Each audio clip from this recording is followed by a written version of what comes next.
12월 17일 금요일 매일 성경 아침 묵상입니다. 오늘의 본문은 요엘서 2장 1절에서 17절입니다. 이제라도 주께 돌아오라 라는 제목으로 말씀을 묵상하겠습니다. 1절에서 11절의 제목은 임박한 여호와의 날입니다. 1절입니다. 시온에서 나팔을 불며 나의 거룩한 산에서 경고의 소리를 질러 이 땅 주민들로 다 떨게 할지니 이는 여호와의 날이 이르게 됨이니라. 이제 임박하였으니. 1절의 나팔 소리는 전쟁이 임박했음을 알리는 신호입니다. 나팔 소리에 해당하는 메뚜기 재앙이 지금까지 겪어본 적이 없을 만큼 참혹했다면 메뚜기 재앙 이후에 임할 여호와 날의 심판은 그 누구도 감당하지 못할 것입니다. 2절입니다. 곧 어둡고 캄캄한 날이요 짙은 구름이 덮인 날이라. 새벽빛이 산 꼭대기에 덮인 것과 같으니 이는 많고 강한 백성이 이르렀습니다. 이와 같은 것이 옛날에도 없었고 이후에도 대대에 없으리로다. 메뚜기 떼로 인해 하늘이 캄캄해졌다는 것은 하늘을 뒤덮을 만큼 메뚜기 떼가 많다는 뜻입니다. 이처럼 여호와 심판의 날에 이스라엘을 침략하는 군대 역시 하늘을 가릴 만큼 그 수가 많을 것입니다. 3절입니다. 불이 그들의 앞을 사르며 불꽃이 그들의 뒤를 태우니 그들의 예전의 땅은 에덴 동산 같았으나 그들의 나중의 땅은 황폐한 들 같으니 그것을 피한 자가 없도다. 메뚜기 떼가 모든 것을 삼키듯 하나님의 심판은 모든 것을 삼키는 불로 묘사됩니다. 에덴 동산처럼 풍요로운 땅이 단번에 황폐한 들로 바뀐다는 것은 하나님의 심판이 그만큼 무섭다는 뜻입니다. 4절에서 10절은 메뚜기 재앙에 대한 자세한 묘사인데 이러한 설명 역시 여호와 심판이 얼마나 무섭고 두려운지를 잘 보여줍니다.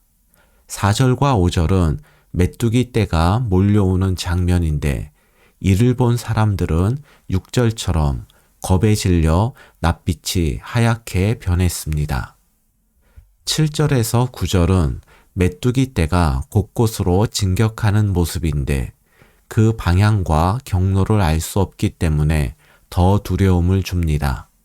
10절처럼 메뚜기 떼로 인해 땅이 진동하고 하늘이 떨며 해와 달과 별이 빛을 잃었음을 볼 때 임박한 여호와의 심판으로 인해서 사람뿐 아니라 온 세상이 두려움에 사로잡힐 만큼 그 결과가 참혹할 것입니다. 11절입니다. 여호와께서 그의 군대 앞에서 소리를 지르시고 그의 진영은 심히 크고 그의 명령을 행하는 자는 강하니 여호와의 날이 크고 심히 두렵도다. 당할 자가 누구이랴. 여호와의 심판이 어떠한지를 알려주는 메뚜기 재앙도 사람이 감당할 수 없다면 심히 크고 두려운 여호와 날의 심판을 당할 자는 아무도 없을 것입니다. 그래서 요엘 선지자는 12절 이하에서 다시 한번 이스라엘의 회개를 촉구합니다. 1절에서 11절에 대한 매일 성경의 해설에는 임박한 하나님의 심판 앞에서 우리가 해야 할 것에 대한 설명이 나와 있습니다. 1절에서 11절에 대한 매일 성경의 해설을 보겠습니다. 하나님은 역사를 마무리할 심판자이십니다. 선지자는 메뚜기 떼가 땅을 휩쓸듯이 주의 군대가 임할 것이라고 합니다. 세상은 그런 말을 비웃습니다. 심판자라는 하나님은 보이지도 않고 어제 아무 일도 없었듯이 오늘도 다름없이 지나갈 것 같기 때문입니다. 하나님의 백성도 그 일이 멀리 있는 듯 안일하게 살기도 합니다. 그러나 주님은 다시 오십니다. 지금의 바쁨과 이익에만 몰두하는 둔한 마음으로 살지 마십시오. 마지막 심판의 날에 나팔 소리가 크게 울리기 전에 지금 작은 경보음에도 빨리 돌아서도록 영적인 민감함을 달라고 기도합시다. 12절에서 17절의 제목은 돌아오라입니다. 12절입니다. 여호와의 말씀에 너희는 이제라도 금식하고 울며 애통하고 마음을 다하여 내게로 돌아오라 하셨나니. 히브리어 성경에서는 두 군데에서 단어의 순서가 다르게 나옵니다.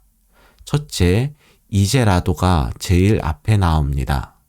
이것은 비록 여호와 심판의 날이 임박했을지라도 아직 회개하기에 늦은 때가 아님을 강조하는 것입니다. 둘째, 금식하고 울며 애통하고 마음을 다하여에서 마음을 다하여가 금식 앞에 나와서 마음을 다하여 금식하고 울며 애통하며 내게로 돌아오라로 되어 있습니다. 네 단어는 하나님께 돌아가는 사람의 모습을 가리키는 것으로 볼 수도 있고 마음을 다한다는 것의 구체적 모습이 금식과 애통으로 볼 수도 있습니다. 후자로 보면 본문은 마음을 다하여 내게로 돌아오라, 곧 금식하고 울며 애통하면서 돌아오라 이런 의미가 됩니다. 그리고 마음을 다하라, 금식하고 애통하라는 말씀은 하나님을 떠난 자신의 모습을 깨닫고 그 결과로 나타난 현실의 비참한 모습에 마음 아파하라는 뜻입니다. 이러한 현실에 대한 뼈아픈 자각 없이는 하나님께 돌아갈 수 없고 설령 돌아간다 하더라도 그것은 온전한 돌이킴이 아니라 단지 문제 해결을 위한 임시 방편일 뿐입니다. 13절입니다. 너희는 옷을 찢지 말고 마음을 찢고 너희 하나님 여호와께로 돌아올지어다. 그는 은혜로우시며 자비로우시며 노하기를 더디하시며 인애가 크시사 뜻을 돌이켜 재앙을 내리지 아니하시나니. 옷을 찢지 말고 마음을 찢고 하나님께 돌아오라는 말씀은 내적 변화 없는 외적 변화만으로는 하나님께 돌아갈 수 없고 참된 의미의 돌이킴은 내적 변화로부터 시작된다는 뜻입니다. 그리고 우리가 마음을 찢을 수 있는 근거, 다시 말해서 하나님을 떠난 부끄러움 삶에서 다시 마음을 다해 하나님께로 인생의 방향을 돌이킬 수 있는 힘은 하나님이 어떤 분이신지를 아는 데 있습니다. 이제라도 나에게 돌아오라고 말씀하시는 하나님은 은혜로우시며 자비로우시며 노하기를 더디하시며 인애가 크시사 뜻을 돌이켜 재앙을 내리지 않는 분이십니다. 하나님은 죄에 대해서 단호하고 엄격하십니다. 동시에 하나님은 은혜롭고 자비로우시며 사랑이 많으십니다. 그래서 사람들이 회복과 용서를 구하기에는 너무 늦었다고 생각할 때라도 자신의 잘못을 깨닫고 마음을 찢으며 하나님께 돌아온다면 하나님은 언제든지 그를 용서하시고 품에 안아주실 것입니다. 14절입니다.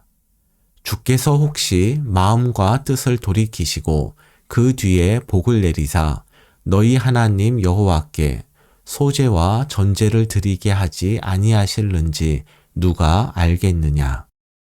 요엘 선지자는 13절의 확신과 다르게 14절에서는 우리가 마음을 찢고 하나님께 돌아가면 하나님께서도 심판의 계획을 돌이키고 복을 내리셔서 중단된 제사를 드릴 수 있을지 누가 알겠느냐라고 말합니다. 이것은 요엘 선지자가 하나님을 믿지 못해서 하는 말이 아니라 하나님의 주권을 온전히 인정하는 모습입니다. 이스라엘의 회복은 그들이 마음을 찢으며 하나님께 돌아갈 때 일어날 것입니다. 하지만 요엘은 하나님께 돌아가기만 하면 하나님이 이스라엘을 회복시킬 것이라고 단정하지 않습니다. 이스라엘의 회복은 그들의 변화된 행동이 아니라 하나님의 뜻에 달려있기 때문입니다. 때로 하나님에 대한 우리의 믿음과 확신이 하나님의 뜻을 규정하는 데까지 나아가는데 이것은 올바른 믿음이 아닙니다. 하나님의 일은 사람의 행동이 아니라 전적으로 하나님의 뜻에 따라 이루어진다는 고백. 다시 말해서 하나님의 절대적 주권을 인정하는 믿음이 올바른 믿음입니다. 그래서 요엘은 하나님께 돌아갈 것을 강조하면서 동시에 그 결과는 전적으로 하나님의 뜻에 달려 있음을 말한 것입니다. 오늘의 말씀 요약입니다. 어제 아무 일이 없었고 오늘도 어제와 다름없는 하루라 할지라도 보이지 않는 하나님이 역사의 주관자이며 심판자이십니다. 현실에 대한 자각 없이는 하나님께 돌아갈 수 없고 돌아가더라도 그것은 문제 해결을 위한 임시 방편일 뿐입니다. 하나님에 대한 믿음이 하나님의 뜻을 규정할 수 없습니다. 하나님의 주권을 인정하는 믿음이 참된 믿음입니다. 오늘의 한 줄 기도입니다. 주의 날을 기억하고 오늘을 조심히 살아가되 겸손히 주의 뜻과 은혜를 구하며 살게 하소서.